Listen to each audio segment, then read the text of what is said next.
好，來看這場戰爭呢，是各人講各人的。美國總統川普除了是講要甲伊朗講轉去石器時代以外呢，嘛講說對方已經來拜託伊停火啊。也毋過伊朗迄邊煞嚴肅來反駁，強調要保衛尊嚴，同時也要來討賠償。甚至這外交部長呢，佮暗示講因願意繼續拍美國若準備發動地面的攻擊，安尼絕對互因食一頓粗飽。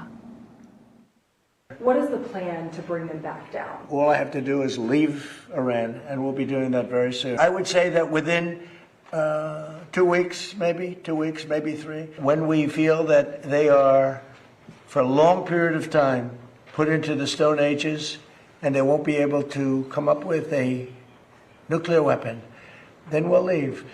面對記者關心油價的問題，美國總統川普拜登明確表示，真緊就會撤走。伊閣較透過社群平台出聲，講伊朗政府已經靜袂落，主動拜託停戰。毋過，這項講法隨後伊朗官方反駁。伊朗總統裴澤斯基安毋但佇內閣會議公開賠清，也閣親身佇社群媒體對美國民眾大文反駁。伊強調，任何結束戰爭的決策，攏必須愛完全建立佇確保伊朗民族尊嚴、安全甲利益的基礎頂頭，絕對袂因為威脅就救去。而且強調，伊朗的人民並無把一般美國人民看作是敵人。面對美國的進攻甲可能發動的地面戰，伊朗外長阿拉奇態度強硬，一直講袂接受高級別的停火，是要求全面結束戰爭，而且賠償損失，佮較暗示願意繼續戰鬥。در جنگ زمینی حتی خبره‌تر و مجهزتر هستیم.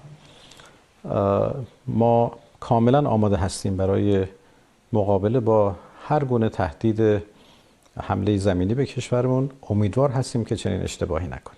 針對外界講美軍有可能派陸戰隊為波斯灣的哈爾克島，也是海峽島嶼登陸突襲。伊朗軍方強調，荷姆茲海峽佇伊朗的內海，未允准敵人的船隻通過。美國若要發動地面戰，安尼伊朗也會互伊食一頓粗飽。公視新聞鄭偉玲編譯。